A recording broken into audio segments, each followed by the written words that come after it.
Welcome to Typebook. We are Chris and Rose, INTJ and INFJ, and we are cataloging a variety of people based on their Jungian psychological types and their MBTI four-letter abbreviations. Today we're taking a look at Michael Fassbender by the request of a viewer. So thank you very much for that. Please consider liking our videos and subscribing to our channel. We would appreciate it very much. 3, 2, 1, go. Just sort of a case of, Steve has changed my life. He changed my life in 2007 by giving me the opportunity and taking, the chance on an unknown in hunger.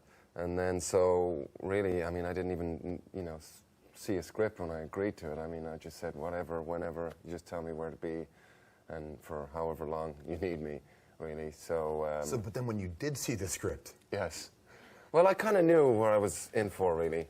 I always sort of presume the worst, even sort of, and then sort of you can't be sort of shocked or sort of surprised.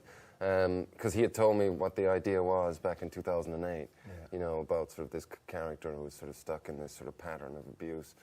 And so I kind of knew where we were going to be going. And then when I saw the script, the first thing I just thought, All right, let's stop. It's really sort of beautiful. Okay.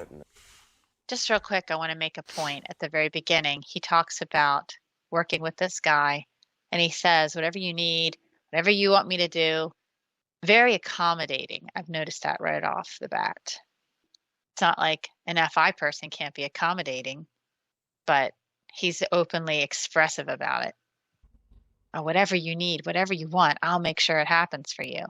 There's an eagerness in that. And he wants to put that out there to make sure the director understands that he's there for whatever this man needs him to do. Yeah.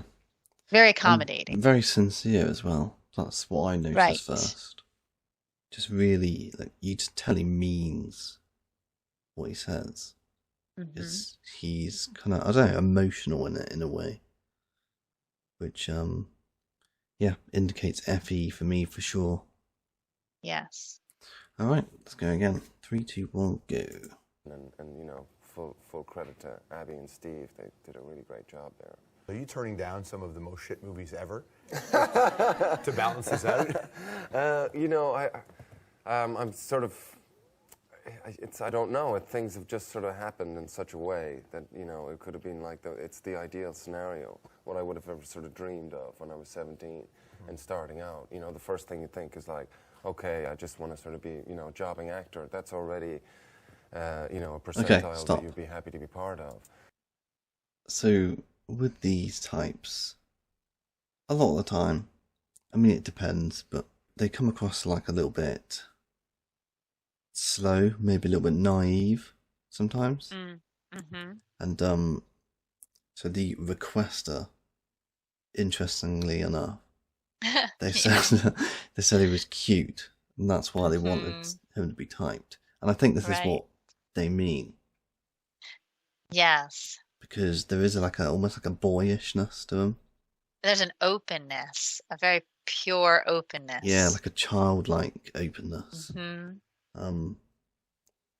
That I think people are attracted to. Yeah, it's funny because I think that there are certain types, legitimately, who most people like. Yep. I think most people like them, whereas there are certain types that I think most people don't like. Is it me?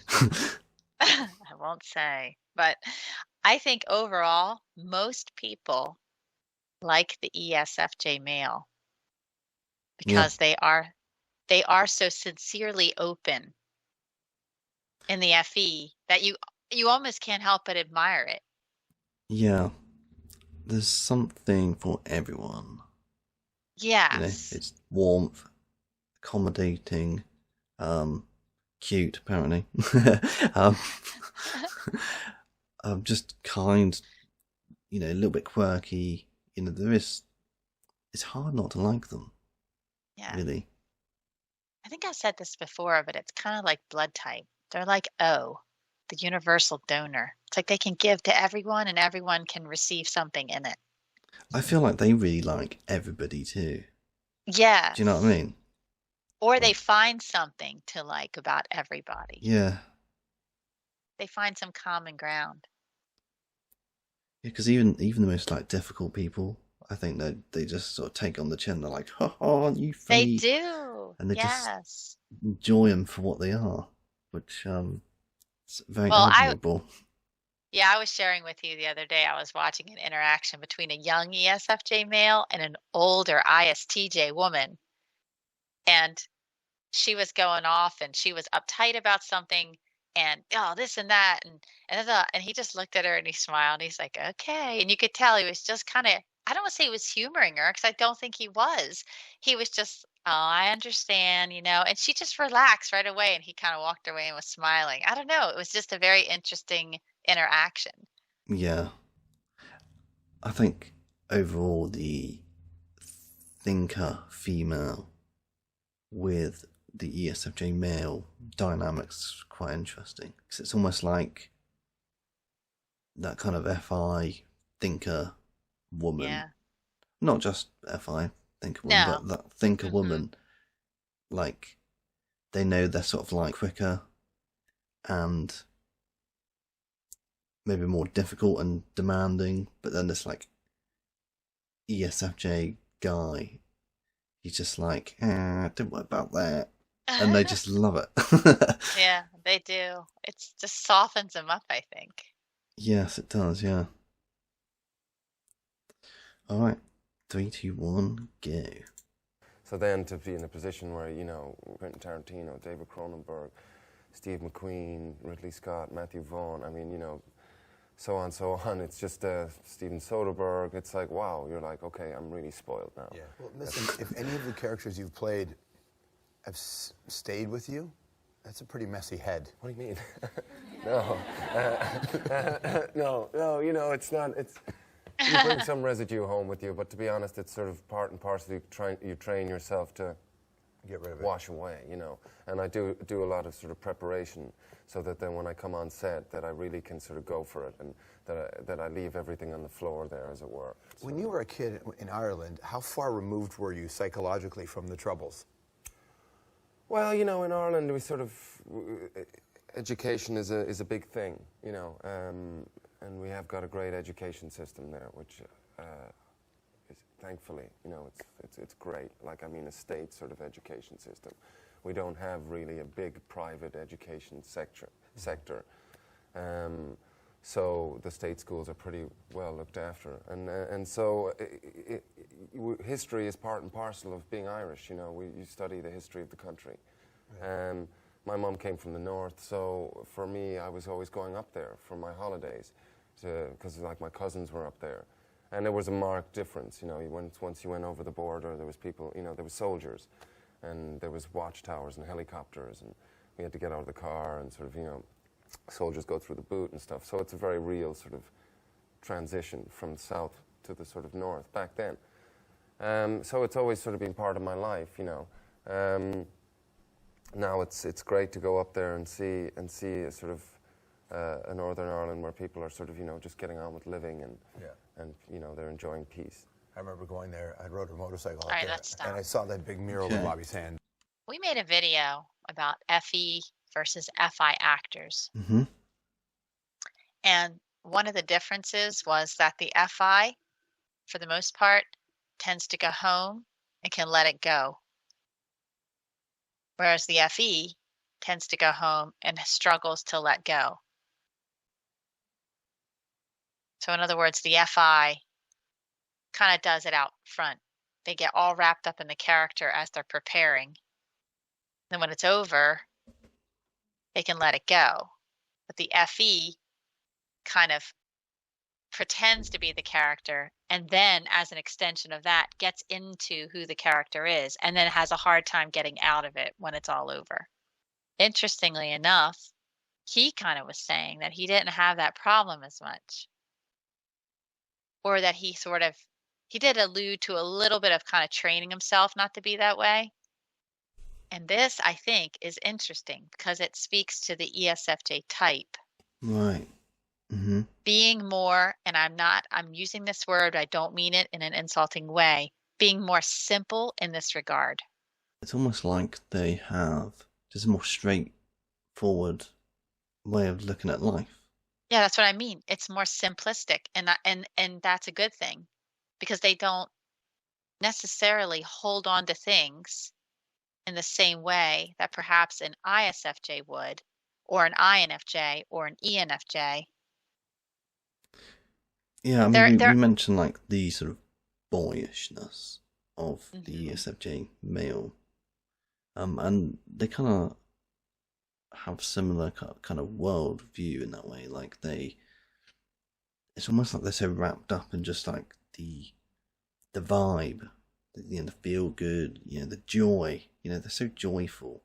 It's really impressive, really. In that joyfulness, they don't tend to get wrapped up in the darkness of things and the morbidity of stuff. They just have like a very detached, like a non-emotional dwelling on the morbid and the dark.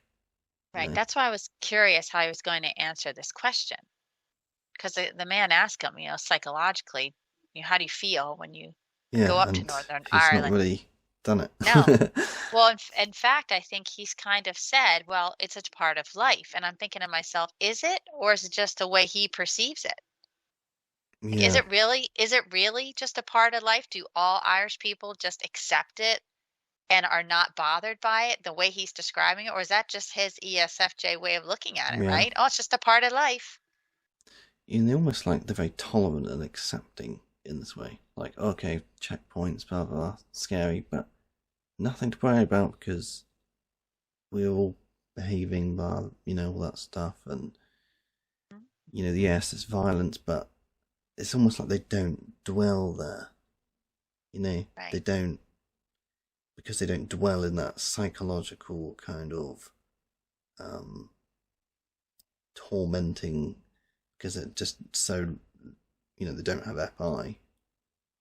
I think they can do this, but then that's for them to be out of balance. Like, if you would find one that does do this, then they're out of balance, because I think to be their full selves, to reach their full potential, this is how they have to live. And this man seems to have figured this out. Yeah, I think the healthy kind of version is more like this. They don't dwell on all the stuff, Right. And it's it's a serious thing that he's talking about, and he kind of knows that, but he's I don't know, it's like a live and let live kind of attitude. They just find the joy in everything. Before week 3, 2, 1 go, make sure you subscribe and like the video as well. If you want to support what we're doing here, it keeps us motivated. And I cry every time someone doesn't like.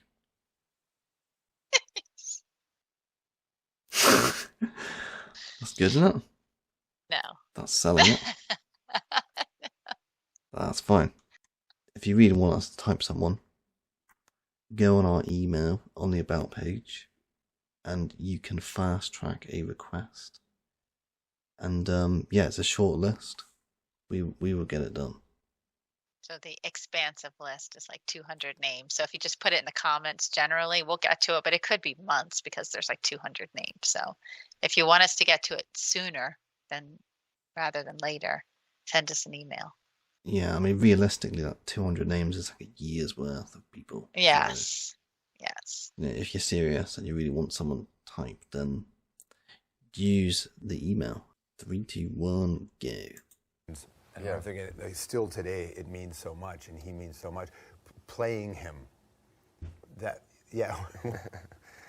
Was it like that? Well, yeah. I mean, I was, there's a lot of sort of pressure, and then, of course, you want to, when you're dealing with topic matter like that, especially in Ireland, you want to make sure that, that it's in the right hands. And luckily, Steve was dealing with it, and it was in the right hands, and that you deal it with this sort of deal with it with the respect that it requires. On The Hunger, was the crew politically diverse, and so how did that play in? No, we didn't really talk much about the politics, and that's the great thing again, I think, with Steve. even though this, talking about sort of hunger and the politics, people didn't really bring up the politics that much, in the media as well. It was because he makes these stories human, and it's like, again, human beings and what human beings are capable of doing to themselves and to one another, and, what are we doing and how are we trying to sort of exist together on this planet. And again, with shame, even though there's some, pretty risque stuff, in there, if people haven't been really focusing on the sex, because again, it's the human condition. Well, it's just like it's the boyish thing. Right. It's like the eyes and just the hesitancy and that slow TI tickety booing in the background. I can see why like thinker women enjoy them. It's like a little boy. Yeah, and even the way he's talking about this movie set, it's probably something that he was very much appreciative of, the whole fact that he said they didn't really talk about politics. They didn't really get into all that kind of stuff. That was probably his happy place, I bet.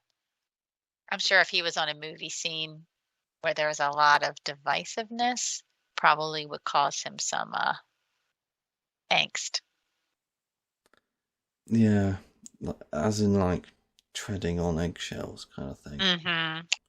His ideal kind of job, I'm sure, is like go in, be social, go out for a meal with everyone, like that. Mm-hmm. That's the ESFJ element, just enjoying everyone, and everyone's getting along, and it's great.